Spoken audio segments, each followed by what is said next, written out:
Good morning, Coach Slack here once again, continuing our reading on the Ladder of Divine Ascent by St. John Climacus. Before I begin today's reading on step 4, as I've said before, and is very obvious if you're ever reading through this book, St. John's intended audience was the monastic community. And so I urge those of us who chose the other path of life, namely marriage and perhaps raising a family and living in the world, in our communities, and in the public per se, to not be turned off by the strict and austere manner in which he writes to the monastic community, but rather pray that God allows us to have an open mind and to sort of remove the veil from our eyes and allow the many blessings in these steps to penetrate our minds and hearts, and to really gain an understanding of how these same very steps could help us, namely those living in the world, achieve our own salvation. Anyhow, step 4, on blessed and ever memorable obedience. Our treatise now appropriately touches upon warriors and athletes of Christ. As the flower precedes the fruit, so exile either of body or will always precedes obedience. For with the help of these two virtues, the holy soul steadily ascends to heaven as upon golden wings. And perhaps it was about this that he who had received the Holy Spirit sang, "Who will give me wings like a dove, and I will fly by activity and be at rest by divine vision and humility." But let us not fail, if you agree, to describe clearly in our treatise the weapons of these brave warriors, how they hold the shield of faith in God and their trainer, and with it they ward off, so to speak, every thought of unbelief and change of place, how they constantly raise the drawn sword of the Spirit and slay every wish of their own that approaches them, how, clad in the iron armor of meekness and patience, they avert every insult and injury and missile. For a helmet of salvation they have their superior's protection through prayer, and they do not stand with their feet together, for one is stretched out in service and the other is immovable in prayer. Obedience is absolute renunciation of our own life, clearly expressed in our bodily actions. Or conversely, obedience is the mortification of the limbs while the mind remains alive. Obedience is unquestioning movement, voluntary death, a life free of curiosity, carefree danger, unprepared defense before God, fearlessness of death, a safe voyage, a sleeper's progress. Obedience is the tomb of the will and the resurrection of humility. A corpse does not argue or reason as to what is good or what seems to be bad. For he who has devoutly put the soul of the novice to death will answer for everything. Obedience is an abandonment of discernment and a wealth of discernment. The beginning of the mortification of both of the soul's desire and of the bodily members is much hard work. The middle is sometimes laborious and sometimes not laborious, but the end is insensibility and susceptibility to toil and pain. Only when he sees himself doing his own will does this blessed living corpse feel sorry and sick at heart, and he fears the responsibility of using his own judgment. You who have decided to strip for the arena of the spiritual confession, you who wish to take on your neck the yoke of Christ, you who are therefore trying to lay your own burden on another's shoulders, you who are hastening to sign a pledge that you are voluntarily surrendering yourself to slavery, and in return want freedom written to your account, you who are being supported by the hands of others as you swim across this great sea, you should know that you have decided to travel by a short but rough way from which there is only one erring path, and it is called self-rule. But he who has renounced this entirely, even in things that seem to be good and spiritual and pleasing to God, has reached the end before setting out on his journey. For obedience is distrust of oneself in everything, however good it may be, right to the end of one's life. When motives of humility and real longing for salvation incite us to bend our neck and entrust ourselves to another in the Lord before entering upon this life. If there is any cleverness or prudence in us, we ought first to question and examine, and even, so to speak, test our helmsman, so as to not mistake the sailor for the pilot, a sick man for a doctor, a passionate for a dispassionate man, the sea for a harbor, and so bring about the speedy shipwreck of our soul. But when once we have entered the arena of piety and obedience, we must no longer judge our good manager in any way at all, even though we may perhaps see in him some slight failings, since he is only human. Otherwise, by sitting in judgment, we shall get no profit from our subjection. It is absolutely indispensable for those of us who wish to retain undoubting faith in our superiors to write their good deeds indelibly in our hearts and constantly remember them, so that when the demons sow among us lack of faith in them, we may be able to silence them by what is preserved in our memory. For the more faith flourishes in the heart, the more alacrity the body has in service. But he who has stumbled on distrust has already fallen, for all that does not spring from faith is sin. The moment any thought of judging or condemning your superior occurs to you, leap away from it as from fornication. Whatever you do, give that snake no license, no place, no entry, no power, but say to that serpent, "Listen, deceiver, I have no authority to judge my superior, but he has been appointed to sit in judgment on me. It is not I who am to be his judge, but he is deputed to be mine." The fathers have laid down that psalmody is a weapon, and prayer is a wall, and honest tears are a bath, but blessed obedience in their judgment is confession of faith, without which no one subject to passions will see the Lord. He who submits himself passes sentence on himself. If his obedience for the Lord's sake is perfect, even if it does not seem perfect, he will escape judgment. But if he does his own will in some things, then although he considers himself obedient, he lays the burden upon his own shoulders. It is good if the superior does not cease reproving him, but if he is silent, then I do not know what to say. Those who submit themselves in the Lord in simplicity run the good race without provoking the cunning of the demons against themselves by their exacting investigations. First of all, let us make our confession to our good judge and to him alone. But if he orders, then to all. Wounds displayed in public will not grow worse, but will be healed.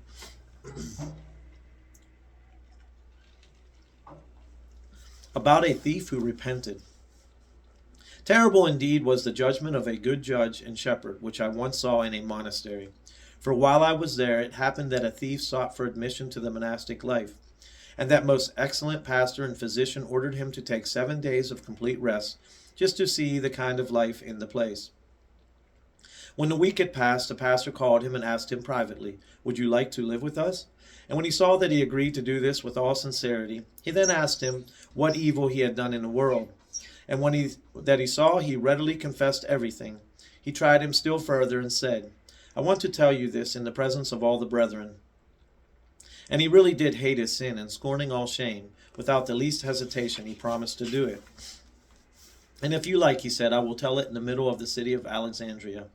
And so the shepherd gathered all the sheep in his church to the number of 230, and during divine service, for it was Sunday, after the reading of the gospel, he introduced this irreproachable convict. He was dragged by several of the brethren, who gave him moderate blows. His hands were tied behind his back, he was dressed in a hair shirt, his head was sprinkled with ashes. All were astonished at the sight, and immediately a woeful cry rang out, for no one knew what was happening. Then, when the thief appeared at the doors of the church, that holy superior who had such love for souls said to him in a loud voice, "Stop, you are not worthy to enter here." Dumbfounded by the voice of the shepherd coming from the sanctuary, for he thought, as he afterwards assured us with oaths, that he had heard not a human voice but thunder, he instantly fell on his face, trembling and shaking all over with fear. As he lay on the ground and moistened the floor with his tears, this wonderful physician, using all means for his salvation and wishing to give to all an example of saving and effectual humility, again exhorted him, in the presence of all, to tell in detail what he had done.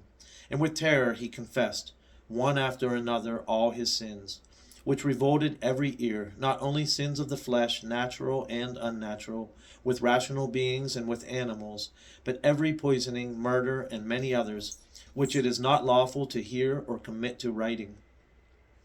And when he had finished his confession, the shepherd at once allowed him to be given the habit, and numbered him among the brethren. Amazed by the wisdom of that holy man, I asked him when we were alone, "Why did you make such an extraordinary show?" That true physician replied, "For two reasons. Firstly, in order to deliver the penitent himself from future shame by present shame." And it really did that, Brother John, for he did not rise from the floor until he was granted remission of all his sins. And do not doubt this, for one of the brethren who was there confided to me, saying, "I saw someone terrible holding a pen and a writing tablet, and as the prostrate man told each sin, he crossed it out with a pen." And this is likely, for it says, "I said, I will confess mine iniquities before the Lord against myself, and thou forgavest the ungodliness of my heart." Secondly, because there are others in the brotherhood who have unconfessed sins, and I want to induce them to confess too. For without this, no one will obtain forgiveness. I saw much else too that was admirable and worth remembering with that ever memorable pastor and his flock, and a large part of it I shall try to bring to your knowledge also, for I stayed a considerable time with him, following their manner of life, and was greatly astonished to see how those earth dwellers were imitating the heavenly beings. In this flock they were united by the indissoluble bond of love, and what was still more wonderful, it was free from all familiarity and idle talk. More than anything else, they tried not to wound a brother's conscience in any way. And if anyone ever showed hatred to another, the shepherd put him in the isolation monastery like a convict. And once, when one of the brethren spoke ill of his neighbor to the shepherd, the holy man at once ordered him to be driven out, saying, "I cannot allow a visible as well as an invisible devil in the monastery." I saw among these holy fathers things that were truly profitable and admirable. I saw a brotherhood gathered and united in the Lord, with a wonderful life of action and divine vision, for they were so occupied with divine thoughts, and they exercised themselves so much in good deeds, that there was scarcely any need for the superior to remind them of anything. But of their own good will they aroused one another to divine vigilance, for they had certain holy and divine exercises that were defined, studied, and fixed. If, in the absence of the superior, one of them began to use abusive language, or criticize people, or simply talk idly, some other brother, by a secret nod, reminded him of this, and quietly put a stop to it. But if, by chance, the brother did not notice, then the one who reminded him would make a prostration and retire. In the incessant and ceaseless topic of their conversation, when it was necessary to say anything, was the remembrance of death and the thought of eternal judgment. I must not omit to tell you about the wonderful achievement of the baker of that community. Seeing that he had attained to constant recollection and tears during his service, I asked him to tell me how he came to be granted such a grace. And when I pressed him, he replied, "I've never thought that I was serving men but God, and having judged myself unworthy of all rest by this visible fire, I am unceasingly reminded of the future flame." Let us hear about another surprising attainment of theirs, for not even in the refectory did they stop noetic activity, but according to a certain custom, these blessed men reminded one another of interior prayer by secret signs and gestures, and they did this not only in the refectory, but at every encounter and gathering. And if one of them committed a fault, he would receive many requests from the brothers to allow them to take the case to the shepherd and bear the responsibility and the punishment. This is why this great man, on learning that his disciples did this, inflicted lighter punishments, knowing that the one punished was innocent, and he did not inquire who had actually sustained the fall. Could any hint of idle talk and joking exist among them? If one of them began a dispute with his neighbor, then another, passing by, assumed the role of penitent, and so dissolved the anger. But if he noticed that the disputants were spiteful or revengeful, he would report the quarrel to the father occupying the second place after the superior, and prepare the ground for their mutual reconciliation before sundown. But if they continued obstinate, they would either be punished by being deprived of food until they were reconciled, or else be expelled from the monastery. And it is not in vain that this laudable rigor is brought to perfection among them, for it bears and shows abundant fruit. And among these holy fathers, many became proficient both in active life and clairvoyance, both in discernment and humility. And there was to be seen among them an awful and angelic sight, venerable, sacred, and white-haired men running about in obedience like children, and glorying in their humiliation. There I have seen men who have spent some 50 years in obedience, And when I asked them to tell me what consolation they had gained from so great a labor, some of them replied that they had attained to humility's abyss, by which they had permanently repelled every assault. Others said that they had obtained complete insensibility and freedom from pain and calumnies and insults. I have seen others of these ever memorable fathers with their angelic white hair attain of their own volition to the deepest innocence and to wise and divinely achieved simplicity. Just as an evil man is somewhat double, one thing outwardly and another inwardly, so a simple person is not something double, but something of a unity. Among them there are none who are fatuous and foolish, like old men in the world who are commonly said to be in their dotage. On the contrary, outwardly they are utterly gentle and kindly, radiant and sincere, and they have nothing hypocritical, affected, or false about them, either in speech or character, a thing not found in many. And inwardly, in their soul, like innocent babes, they make God himself and their superior their very breath. And the eye of their mind keeps a vigorous and strict watch for demons and passions. The whole of my life, dear and reverend Father and God-loving community, would be insufficient to describe the heavenly life and virtue of those blessed monks.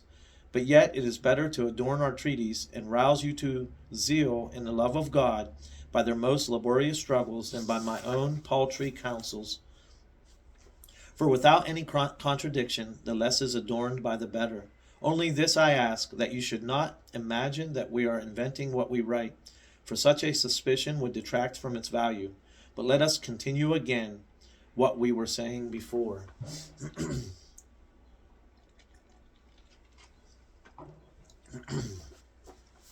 About Isidore. A certain man called Isidore, of magisterial rank, from the city of Alexandria, had recently renounced the world in the above-mentioned monastery, and I found him there still. That most holy shepherd, after accepting him, found that he was full of mischief, very cruel, sly, fierce, and arrogant. But with human ingenuity, that most wise man contrived to outwit the cunning of the devils, and said to Isidore, "If you have decided to take upon yourself the yoke of Christ, then I want you first of all to learn obedience." Isidore replied, "As iron to the smith, so I surrender myself in submission to you, Holy Father."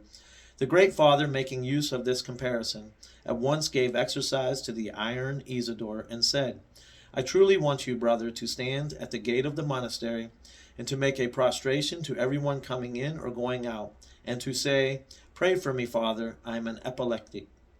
And he obeyed as an angel obeys the Lord. When he had spent 7 years there, he attained to deep humility and compunction. Then the glorious Father, after the lawful 7 years and the man's incomparable patience, judged him fully worthy to be numbered among the brethren, and wanted to have him ordained. But Isidore, through others and through my feeble intervention, implored the shepherd many times to let him finish his course as if he was living before, vaguely hinting that his end and call were drawing near.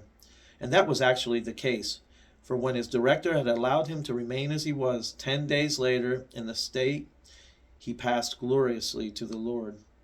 And on the 7th day, after his own falling asleep, the porter of the monastery was also taken. For the blessed man had said to him, "If I have found favor in the sight of the Lord, in a short time you will also be inseparably joined to me there." And that is what happened, in witness of his unashamed obedience and divine humility. When he was still living, I asked this great Isidore what occupation his mind had found during this time at the gate. And the renowned ascetic, wishing to help me, did not hide this from me. "In the beginning," he said, "I judged that I had been sold into slavery for my sins. And so it was with bitterness, with a great effort, and as it were with blood, that I made the prostration. But after a year had passed, my heart no longer felt sorrow, and I expected a reward for my patience from God himself. But when another year had gone by, I began to be deeply conscious of my unworthiness even to live in the monastery, and to see and meet the fathers, and partake of the divine mysteries. And I did not dare look anyone in the face, but bending low with my eyes and still lower with my thought, I sincerely asked for the prayers of those coming in and going out." About Lawrence. Once, as we were sitting together in the refectory, This great superior put his holy mouth to my ear and said, "Do you want me to show you divine prudence in extreme old age?"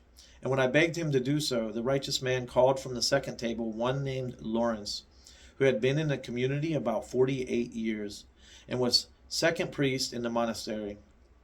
He came and made a prostration to the abbot and took his blessing. But when he stood up, the abbot said nothing whatever to him, but left him standing by the table without eating. The midday meal had only just begun, and so he was standing for a good hour or even two. I was ashamed to look at this toiler in the face, for his hair was quite white, and he was 80 years old. And when we got up, the saint sent him to the great Isidore, whom we mentioned above, to recite to him the beginning of the 39th Psalm. And I, like a most worthless person, did not miss the chance of tempting the old man. And when I asked him what he was thinking of when he was standing by the table, he said, "I thought of the shepherd as the image of Christ, and I considered that I had not received the command from him at all, but from God. And so I stood praying, Father John, not as before a table of men, but as before the altar of God. And because of my faith and love for the shepherd, no evil thought of him entered my mind, for love thinketh no evil.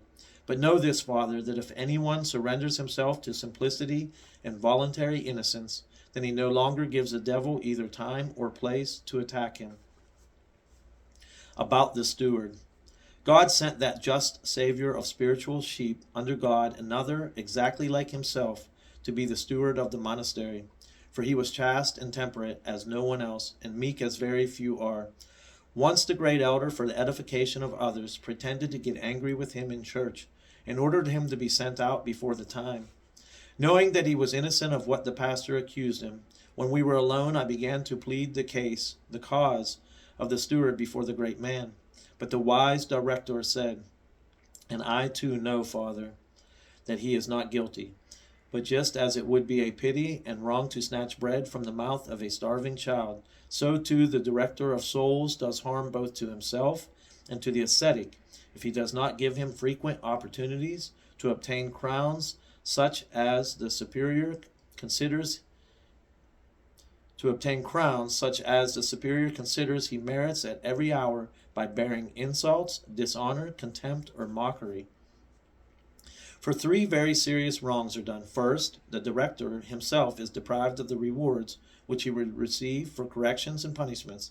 Secondly, the director acts unjustly when, by virtue of that one person, he could have brought profit to others, but does not do so.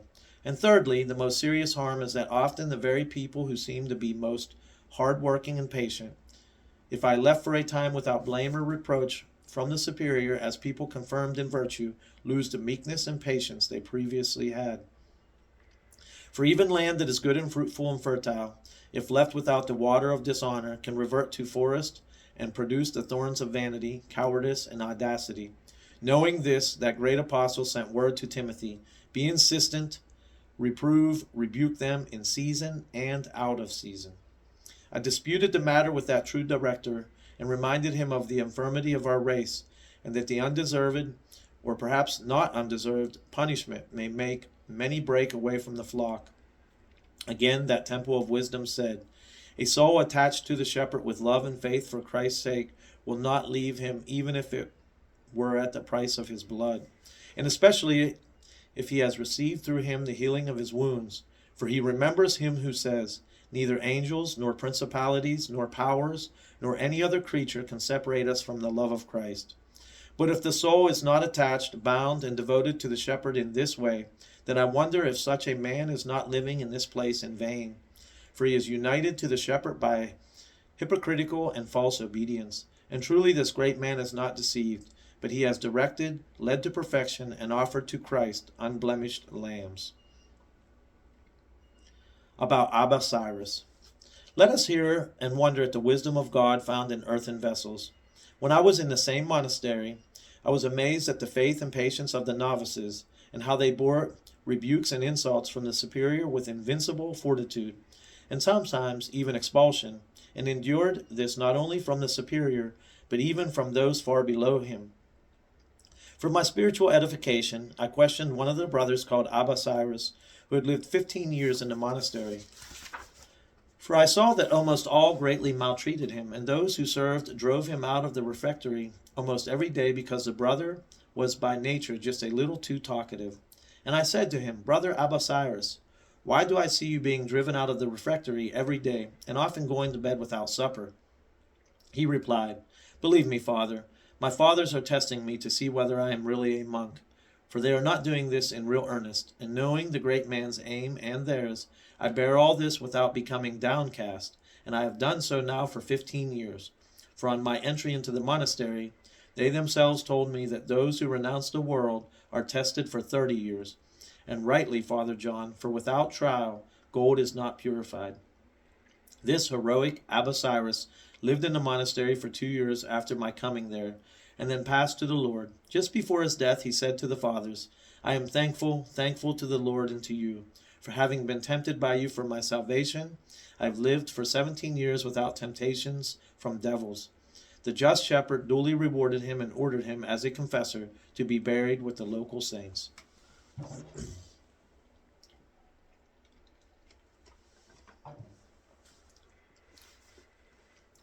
About Macedonius, the archdeacon.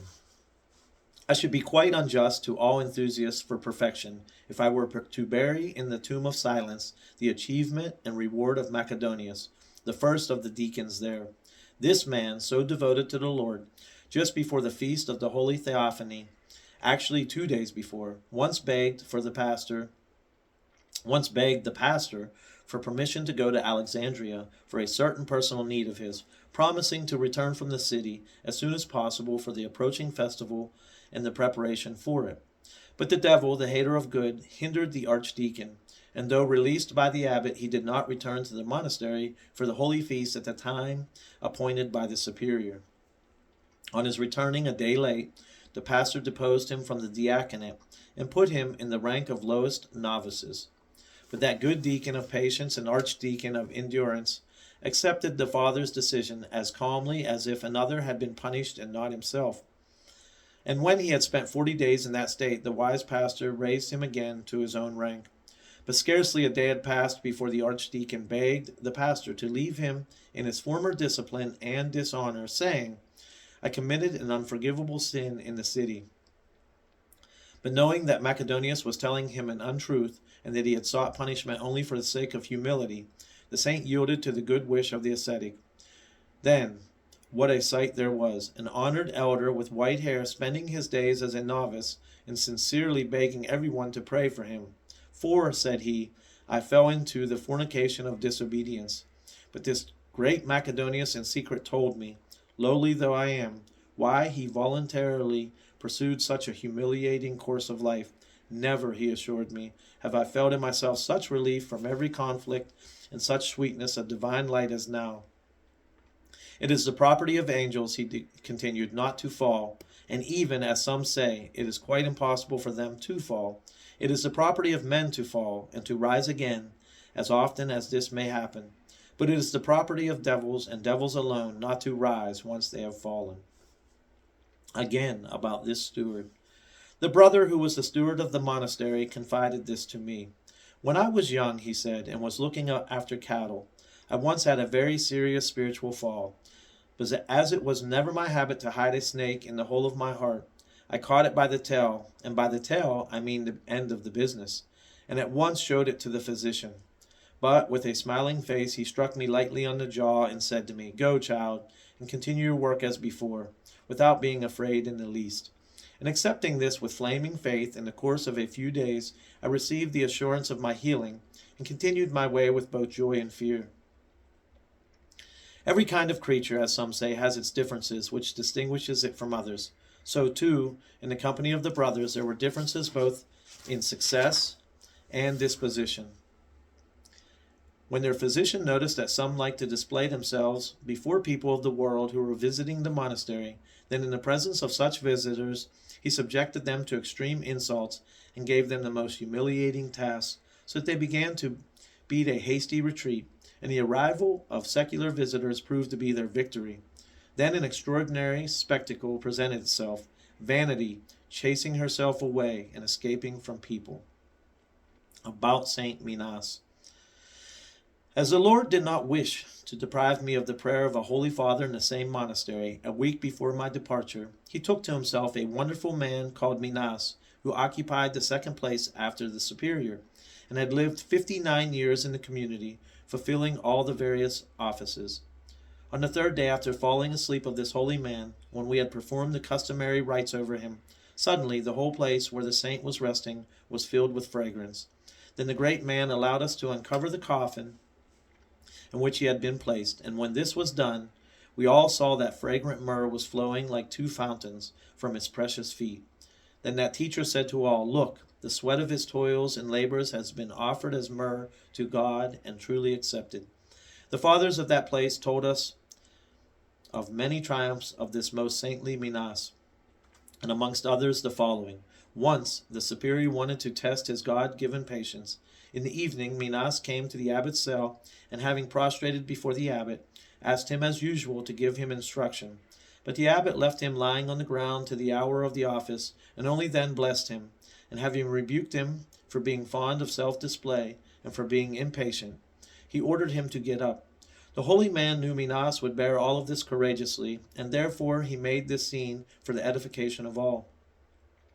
A disciple of Saint Minas confirmed what was told us about his director, and added, "I was inquisitive to know whether sleep overcame him while he lay prostrate before the abbot, but he assured me that while lying on the ground he had recited by heart the whole Psalter.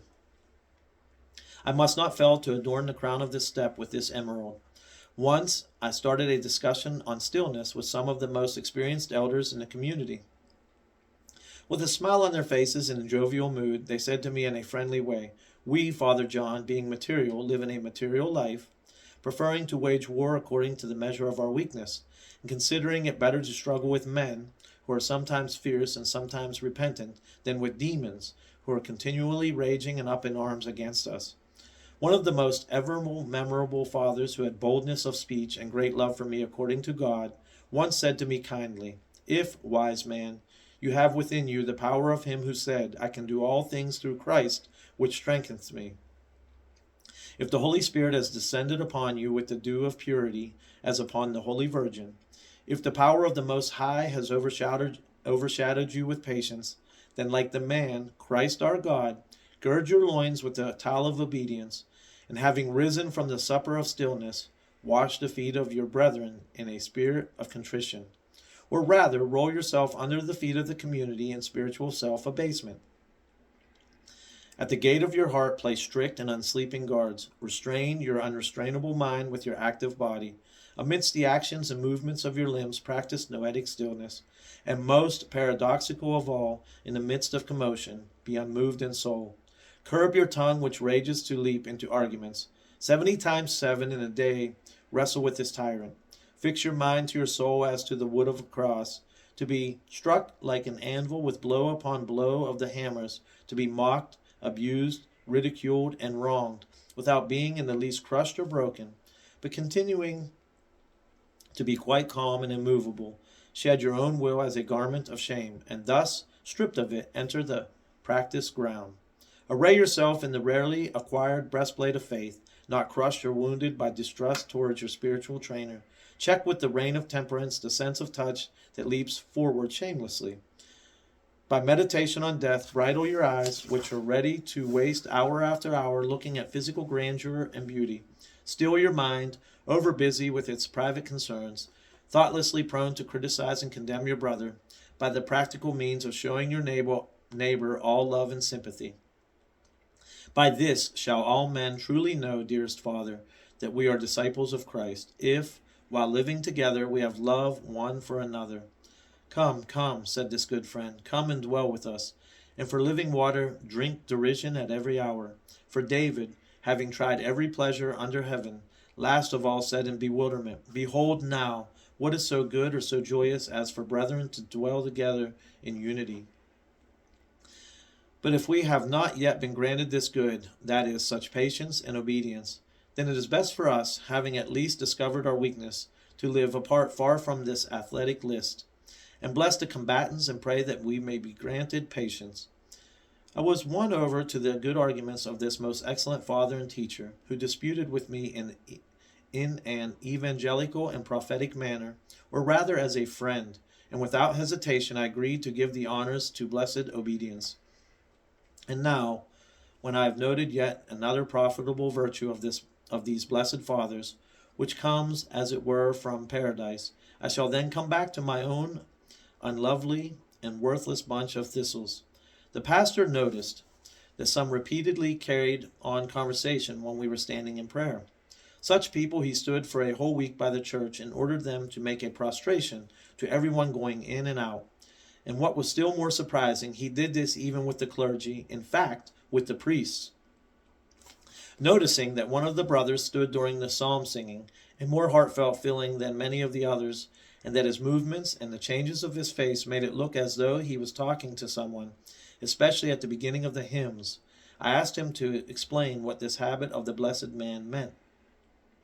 And knowing that it was for my benefit not to hide it, he told me, I have the habit, Father John, at the very beginning of collecting my thoughts, my mind, and my soul, and summoning them, I cry to them, O come, let us worship and fall down before Christ, our King and God.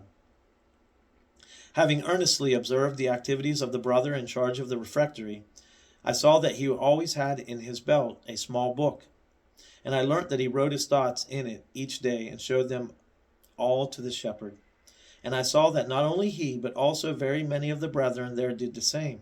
And this, as I heard, was the order by that great shepherd. Once, one of the brothers was expelled by him for slandering the neighbor to him, and calling him a windbag and gossip. The expelled man did not leave the gates of the monastery for a whole week, begging to be granted entry and forgiveness. When that lover of souls learnt of this, and heard that this brother had had nothing to eat for 6 days, he told him, If you have a resolute desire to live in the monastery, I will degrade you to the rank of penitent. And when the penitent had gladly accepted this, the pastor ordered him to be taken to the separate monastery for those who were mourning over their falls. And that was done. But since we have mentioned that monastery, I shall now speak about it briefly. At a distance of a mile from the great monastery was a place called the prison, deprived of every comfort. There neither smoke, nor wine, nor oil in the food, nor anything else could ever be seen, but only bread and light vegetables.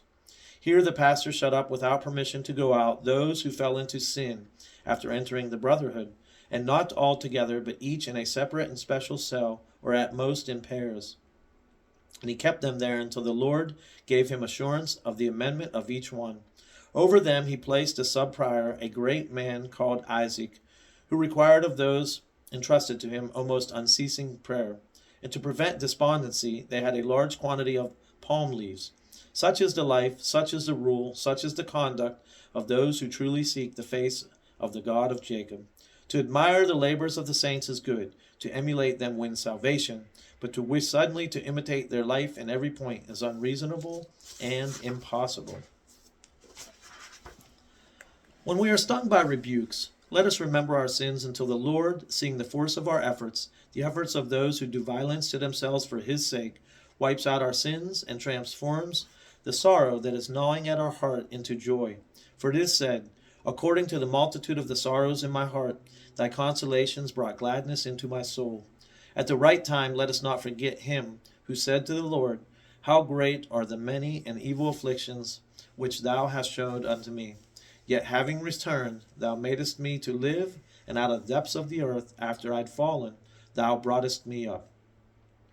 Blessed is he who, though maligned and disparaged every day for the Lord's sake, constrains himself to be patient. He will join the chorus of the martyrs and boldly converse with the angels. Blessed is the monk who regards himself as hourly deserving every dishonor and disparagement. Blessed is he who mortifies his will to the end and leaves the care of himself to his director in the Lord. For he will be placed at the right hand of the crucified. He will not accept a reproof, just or unjust, renounces his own salvation. But he who accepts it with an effort, or even without an effort, will soon receive the remission of his sins. Spiritually show God your faith in your Father and your sincere love for him, and God, in unknown ways, will suggest to him that he become attached to you and kindly disposed towards you, just as you are well disposed towards him. He who exposes every snake shows that he has real faith, but he who hides them still wanders in trackless wastes. A man will know his brotherly love and his genuine charity when he sees that he mourns for his brother's sins and rejoices at his progress and gifts. He whose will and desire in conversation is to establish his own opinion, even though what he says is true, should recognize that he is sick with the devil's disease. And if he behaves like this only in conversation with his equals, then perhaps a rebuke of his superiors may heal him. But if he acts in this way even with those who are greater and wiser than he, then his malady is inhumanly incurable. He who is not submissive in speech clearly will not be so in act either. For he who is unfaithful in little is also unfaithful in much, and is intractable. He labors in vain, and he will get nothing from holy obedience but his own doom. If anyone has his conscience in the utmost purity in the matter of obedience to his spiritual father, then he daily awaits death as if it were sleep or rather life, and is not dismayed, knowing for certain that at the time of his departure, not he, but his director will be called to account. If, without constraint, anyone receives some task from his father, and in doing it suffers a stumble, he should not ascribe the blame to the giver, but to the receiver of the weapon. For he took the weapon for battle against the enemy, but has turned it against his own heart. But if he forced himself for the Lord's sake to accept the task, though he previously explained his weakness to him who gave it, let him take courage, for though he has fallen, he is not dead. I have forgotten to set before you, my friends, this sweet bread of virtue. I saw there men obedient in the Lord, who insulted and dishonored themselves for God's sake, so that having prepared themselves in this way, they might get used to not quelling before insults coming from others. By resolving to make one's confession, the soul is therefore hold on a second.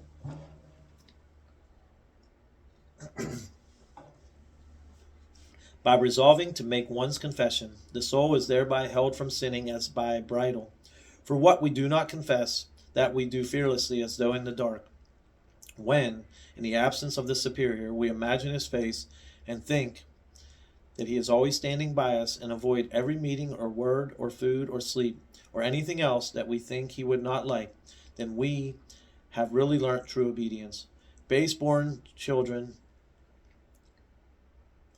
regard the absence of their teacher as a joy, but legitimate ones think it a loss. I once asked one of the most experienced fathers and pressed him to tell me how humility is obtained by obedience. He said, "The obedient man who has discernment, even if he raises the dead and receives the gift of tears and freedom from conflict, will still think that it is the prayer of his spiritual father that has done it. And it remains foreign and alien to vain presumption. For how could he possibly pride himself on what is done, as he himself admits, by the help of his Father and not by his own effort?" But the practice of the above virtues is unknown to the solitary, for his rigors have brought him conceit and suggest to him that his achievements are due to his own effort. He who lives in obedience has eluded two snares and remains eternally an obedient servant of Christ.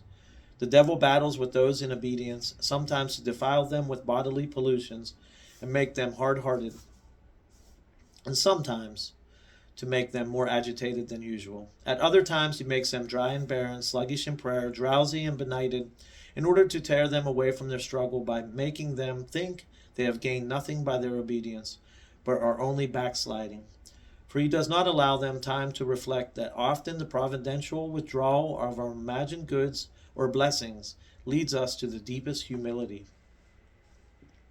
Some have often repelled the deceiver by patience, but while he is still speaking, another angel stands by us, and after a little while tries to hoodwink us in another way. I have seen some living in obedience who, through their father's direction, became filled with compunction, meek, temperate, zealous, free from inner conflicts, and fervent. But demons came to them and sowed in them the thought that they now had the qualifications for the solitary life, and that in stillness they would attain to freedom from passion as the final prize. Thus deceived, they left the harbor and put out to sea. But when a storm came down upon them, they were pitifully exposed to danger from this foul and briny ocean, through being unprovided with pilots. This sea is bound to be stirred up and roused and enraged, so as to cast out of it again onto the dry land the wood and hay, and all the corruption that was brought down into it by the rivers of the passions. Let us watch nature, and we shall find that after a storm at sea there comes a deep calm. He who is sometimes obedient to his father and sometimes disobedient is like a person who sometimes put lotion in his eyes and sometimes quicklime. For it is said, when one builds and another pulls down, what profit have they had but the labor? Do not be deceived, son and obedient servant of the Lord, by the spirit of conceit, so that you confess your own sins to your master as if they were another person's. You cannot escape shame except by shame. It is often the habit of the demons to persuade us either not to confess or to do so as if we were confessing another's sins, or to lay blame for our sin on others. Lay bare your wound to the physician, and without being ashamed say, it is my wound, Father, it is my plague, caused by my own negligence, and not by anything else. No one is to blame for this, no man, no spirit, no body, nothing but my own carelessness. At confession, be like a condemned criminal in disposition, and in outward appearance in thought. Cast your eyes to the earth, and if possible, sprinkle the feet of your judge and your physician as the feet of Christ with your tears. If everything depends on habit and follows upon it, then still more do the virtues depend upon habit, for they have God as their great fellow laborer. You will not labor many years, son, in search of blessed inner peace, if in the beginning you surrender yourself with your whole heart and your whole soul to indignities. Do not think that it is improper to make your confession to your helper as to God in a prostrate position. I have seen condemned criminals, by their sorry appearance and violent confession and entreaty, soften the severity of the judge and change his anger into mercy. That is why even John the Baptist required confession before baptism of those who came to him, not because he himself needed to know their sins, but so as to effect their salvation. Let us not be surprised if, even after our confession, we are still attacked, for it is better to war with pollutions than with conceit. Do not be over eager, and do not be carried away when you hear tales of the Hezekiahs and Anchorites, for you are marching into the army of the first martyr, and if you fall, do not leave the practice ground, for then, especially, more than ever, we need a physician. He who strikes his foot against a stone when he has help would certainly not only have stumbled unaided, but would have died. When we are brought down, then the demons quickly attack us, and seizing on a reasonable or rather unreasonable pretext, they suggest stillness to us. The aim of our enemies is to add wounds to our fall. When a physician protests his incompetence, then you have to go another, because few are healed without a physician. And who would think of contradicting us when we say that every ship that encounters shipwreck with a skilled pilot would utterly be lost without a pilot? From obedience comes humility, and from humility comes dispassion. For in our humility the Lord remembered and redeemed us from our enemies. Therefore nothing prevents us from saying that from obedience comes dispassion, through which the goal of humility is attained. For humility is the beginning of dispassion, as Moses is the beginning of the law, and the daughter perfects the mother, as Mary perfects the synagogue. Those sick souls who try out a physician and receive help from him, and then abandon him out of preference for another, before they are completely healed, deserve every punishment from God. Do not run from the hands of him who has brought you to the Lord, for you will never in your life esteem anyone like him. It is dangerous for an inexperienced soldier to leave his regiment and engage in single combat.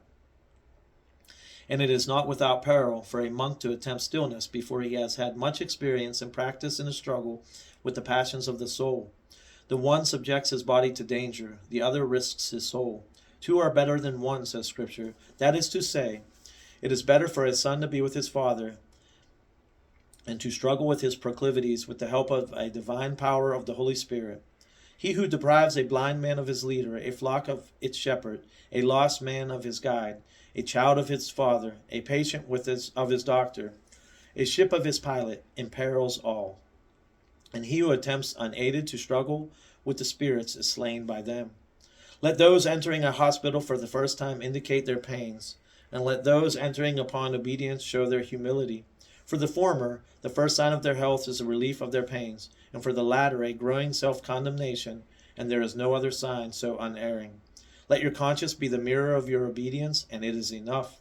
Those living in stillness, subject to a father, have only demons working against them. But those living in a community struggle with demons and human beings. The former, being always under the eyes of the master, keep his commands more strictly, but the latter, on account of his absence, break them to some extent. However, those who are zealous and industrious more than make up for this by failing by enduring collisions and knocks, and win double crowns. Let us keep guard over ourselves with all care, for when a harbor is full of ships, it is easy for them to get crushed by each other, especially if they are secretly riddled with bad temper as by some worm. Let us practice extreme silence and ignorance in the presence of the superior, for a silent man is a son of philosophy, always acquiring much knowledge. I have seen a monastic who used to snatch the words from his superior's lips, but I despaired of his obedience when I saw it led to pride and not to humility. Let us keep wide awake with all vigilance, take care with all carefulness, watch with all watchfulness as to when and how service should be preferred to prayer, for this is certainly not always the case. Attend to yourself in the presence of your brethren, and never try to appear more righteous when they are in any circumstance whatever. For if you do, you will have wrought a double ill. You will sting them by your false and hypocritical zeal, and you will assuredly gain presumption for yourself. Be zealous within your soul without showing it in the least outwardly, either by visible sign or by word or by hint. And you will only do this when you stop looking down upon your neighbor. If you are still inclined to do this, become like your brethren, so that you do not differ from them simply in being conceited. I saw an experienced disciple who in the presence of certain people boasted of the achievements of his teacher, thinking to win glory for himself from another's harvest. But he only earned for himself dishonor, for everybody asked him, "But how could a good tree grow such a barren branch?" It is not when we courageously endure the derision of our Father that we are judged patient, but when we endure it from all manner of men. For we bear with our Father both out of respect and as a duty to him. Eagerly drink scorn and insult as the water of life from everyone who wants to give you this drink that cleanses from lust. Then a deep purity will dawn in your soul, and the light of God will not grow dim in your heart. If anyone sees that the brotherhood is comforted by his efforts, he should not boast of it in his heart, because thieves are around. Always remember him who said, "When you have done all that is commanded to you, say, 'We are unprofitable servants. We have done that which was our duty to do.' The judgment of our labors we shall know at the time of our death. A monastery is an earthly heaven. Therefore, let us dispose our heart to be like angels serving the Lord. Sometimes those who live in this heaven have hearts of stone, but sometimes again, through compunction, they attain to consolation, in such a way as to avoid conceit or presumption, and they lighten their labors with tears. A little fire softens a large piece of wax. So too a small indignity often softens, sweetens, and wipes away suddenly all the fierceness, insensibility, and hardness of our heart. I once saw two sitting and hiding, and watching the labors and listening to the groans of the ascetics, but one was doing this in order to emulate them, the other in order, when a chance came, to openly mock and to impede God's laborer in his good work. Do not be so unreasonably silent as to annoy and embitter others, and do not slow in your gait and actions when ordered to hasten. Otherwise, you will be worse than the possessed and rebellious. Often I have seen, as Job says, souls suffering from sluggishness of manner, but sometimes from dexterity, and I was amazed at the diversity of evil. He who is not alone but is with others cannot derive so much profit from psalmody as from prayer, for the confusion of voices renders the psalms indistinct. Constantly wrestle with your thought, and whenever it wanders, call it back to you. God does not require from those who still under obedience prayer completely free of distractions. God does not require from those still under obedience prayer completely free of distractions. Do not despond when your thoughts are plundered, but take courage and unceasingly recall your mind. Inviolability is proper only to an angel. He who has secretly vowed not to retire from the struggle to his last breath, and to endure 1,000 deaths of body and soul, will not easily fall into any of these defects. For inconstancy of heart and infidelity to one's place always cause stumblings and disasters. Those who easily go from place to place as complete failures, for nothing causes fruitlessness so much as impatience. If you come to an unknown physician in a hospital, behave as though you were passing by. and secretly test the life and spiritual experience of all those living there. And when you begin to feel benefit from the doctors and nurses and get relief from your sicknesses, and especially with regard to your special disease, namely spiritual pride, then go to them and buy it with the gold of humility, and write the contract on the parchment of obedience with the letters of service, and with the angels as witnesses, and tear up and destroy in their presence the parchment of your own will. By going from place to place, squander the price with which Christ bought you. Let the monastery be your tomb before the tomb, for no one will come out of the grave until the general resurrection. And if some have left their tomb, see, they are dead. Let us implore the Lord that this may not happen to us.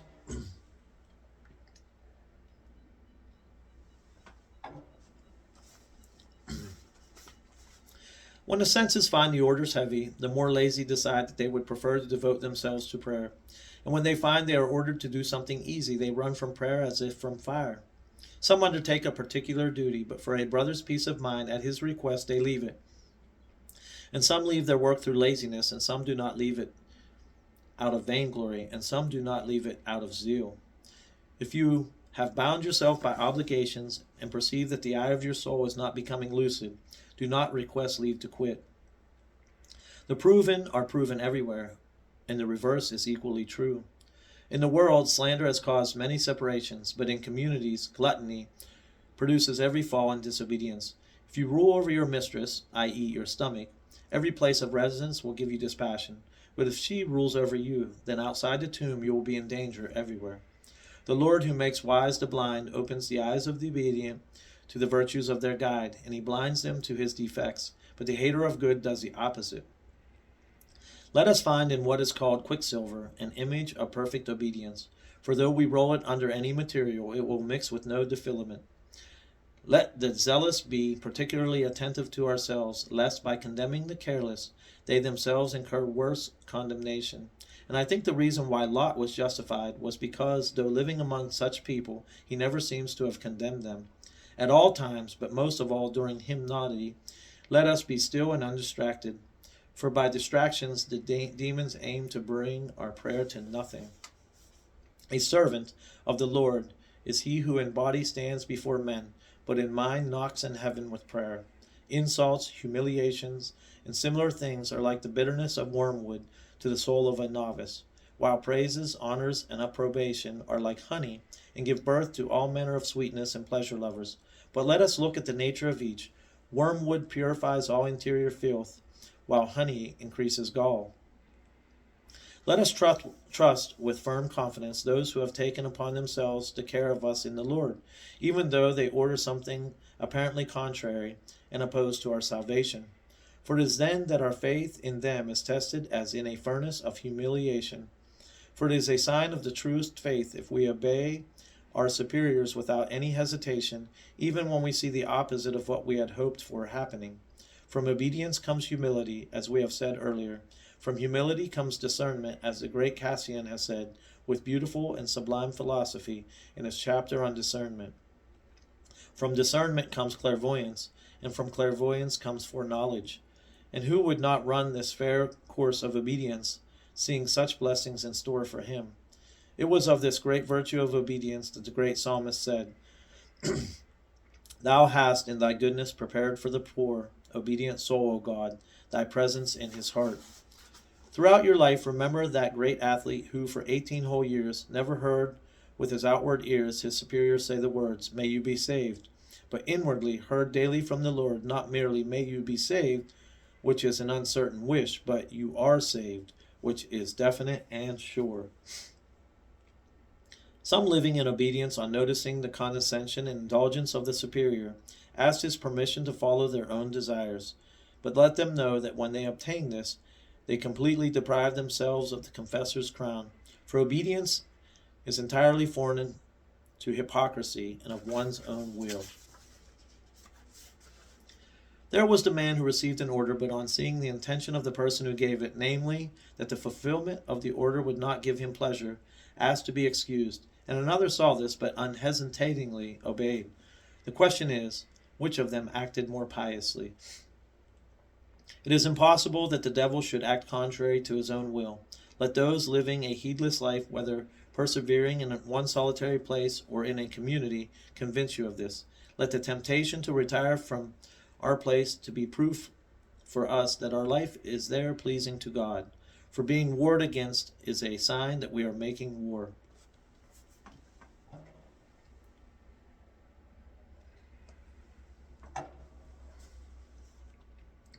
About St. Acacius.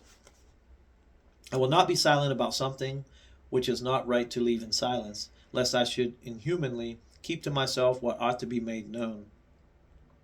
The famous John the Sabbathite told me things worth hearing, and that he was detached and above all falsehood and free from words and deeds of evil. You know from your own experiences, Holy Father, this man told me in my monastery in Asia, for that is where the good man came from. There was a certain elder who was extremely careless and dissolute. I say this without passing judgment on him, but simply to state the truth. He obtained, I do not know how, a disciple, a youth called Acacius, simple-hearted but prudent in thought, and he endured so much from this elder that to many people it will perhaps seem incredible. For the elder tormented him daily, not only with insults and indignities, but even with blows. But his patience was not mere senseless endurance, and so, seeing him daily in wretched plight like the lowest slave, I would ask him when I met him, "What is the matter, brother Acacius? How are you today?" And he would at once show me a black eye or a scarred neck or head. But knowing he was a worker, I would say to him, "Well done, well done. Endure, and it will be for your good." Having spent 9 years with this pitiless elder, he departed to the Lord. 5 days after his burial in the cemetery of the Father, Acacius' master went to a certain great elder living there and said to him, "Father, brother Acacius is dead." And as soon as the elder heard this, he said, "Believe me, elder, I do not believe it." The other replied, "Come and see." The elder at once rose and went to the cemetery with the master of the blessed athlete. And he called as to a living person to him who was truly alive in his falling asleep, and said, "Are you dead, brother Acacius?" And the good doer of obedience, showing his obedience even after his death, replied to the great elder, "How is it possible, Father, for a man who is a doer of obedience to die?" Then the elder, who had been Acacius' master, became terrified and fell on his face in tears. Afterwards he asked the abbot of the Alavra for a cell near the tomb, and lived in it devoutly, always saying to the fathers, "I have committed murder." And it seemed to me, Father John, that the one who spoke to the dead man was the great John himself. For that blessed soul told me another story as if it were about someone else when it was really about himself, as I was afterwards able to learn for certain. About John the Sabbathite, or Antiochus. There was another, said John, in the same monastery in Asia, who became a disciple of a certain meek, gentle, and quiet monk. And seeing that the elder honored and cared for him, he rightly judged that this would be fatal for many, and he begged the elder to send him away. As the elder had another disciple, this would not cause him much inconvenience. And so he went away, and with a letter from his master he settled in a Cenobitic monastery in Pontus. On the first night that he entered the monastery, he saw in a dream his account being made out by someone, and after settling that awful account, he was left a debtor to the sum of 100 pounds of gold. When he woke up, he began to reflect on what he had seen in his dream, and said, "Poor Antiochus," for that was his name, "you certainly fall far short of your debt." And when he continued, "I had lived in the monastery for 3 years in unquestioning obedience, and was regarded by all with contempt, and was insulted of the foreigner, for there was no other foreign monk there. Then again, I saw in a dream someone giving me a credit note for the payment of 10 pounds of my debt. And so when I woke up and had thought about my dream, I said, 'Still, only 10? But then I shall pay the rest.' After that I said to myself, 'Poor Antiochus, still more toil and dishonor for you.' From that time forward I began to pretend to be a blockhead, yet without in any way neglecting the service of all. But when the merciless fathers saw that I unwillingly served at that same condition, they gave me all the heavy work of the monastery. In such a way of life I spent 13 years, when in a dream I saw those who had appeared before me, and they gave me a receipt and complete settlement of my debt. So when the members of the monastery imposed upon me in any way, I remembered my debt and endured it courageously. So you see, Father John, that wise John told me this as if it were about another person, and that was why he changed his name to Antiochus. But in fact it was he himself who so courageously blotted out the handwriting by his patience and obedience. Let us hear what a gift of discernment this holy man obtained by his utter obedience. When he was residing in the monastery of St. Savas, 3 young monks came to him, wanting to become his disciples. He gladly received them and at once gave them kindly hospitality, wanting to refresh them after the labor of their journey. When 3 days had passed, the elder said to them, "By nature, brothers, I am prone to fornication, and I cannot accept any of you." But they were not scandalized, for they knew the good work of the elder. Yet, however much they asked him, they were quite unable to persuade him. Then they threw themselves at his feet and implored him at least to give them a rule how and where they ought to live. So he yielded to their entreaties, and knowing that they would receive it with humility and obedience, the elder said to the one, "The Lord wants you, child, to live in a place of solitude and subjection to a father." And to the second he said, "Go and sell your will and give it to God, and take up your cross and persevere in a community and monastery of brethren, and you will certainly have treasure in heaven." Then to the third he said, "Take in with your very breath the word of him who said, 'He that endureth to the end shall be saved.' Go, and if possible, choose for your trainer in the Lord the most strict and exacting person, and with daily perseverance drink abuse and scorn as milk and honey." Then the brother said to the great John, "But father, what if the trainer lives a lax life?" The elder replied, "Even if you see him committing fornication, do not leave him, but say to yourself, 'Friend, wherefore art thou from?' Then you will see all the pride vanish from you, and lust wither." Let all of us who wish to fear the Lord struggle with our whole might, so that in the school of virtue we do not acquire for ourselves malice and vice, cunning and craftiness, curiosity and anger. For it does happen, and no wonder. As long as a man is a private individual, or a seaman, or a tiller of the soil, the king's enemy do not war so much against him. But when they see him taking the king's colors and the shield and the dagger and the sword and the bow, and clad in soldier's garb, then they gnash at him with their teeth, and do all in their power to destroy him. And so let us not slumber. I have seen innocent and most beautiful children come to school for the sake of wisdom, education, and profit, but through contact with the other pupils they learnt they're nothing but cunning and vice. The intelligent will understand this. It is impossible for those who learn a craft wholeheartedly not to make daily advance in it, but some know their progress, while others by divine providence are ignorant of it. A good banker never fails in the evening to reckon the day's profit or loss, but he cannot know this clearly unless he enters it every hour in his ledger, for the hourly account brings to light the daily account. When a foolish person is accused or shouted at, he is wounded by it and tries to contradict, or at once makes an apology to his accuser, not out of humility, but in order to stop the accusations. But when you are being ridiculed, be silent, receive with patience those spiritual cauterizations, or rather purifying flames, and when the doctor has finished, then ask his forgiveness, for while he is angry, perhaps he will not accept your apology. While struggling against all the passions, let us who are in community struggle every hour, especially against these two, greed of stomach and irritability. For in a community there is plenty of food for these passions.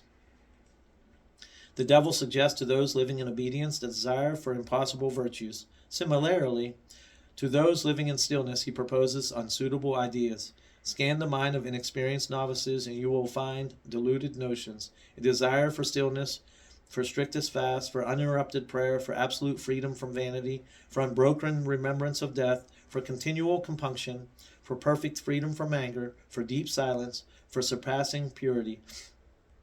And if by divine providence they are without these to start with, they leap in vain from one thing to another, having been deceived.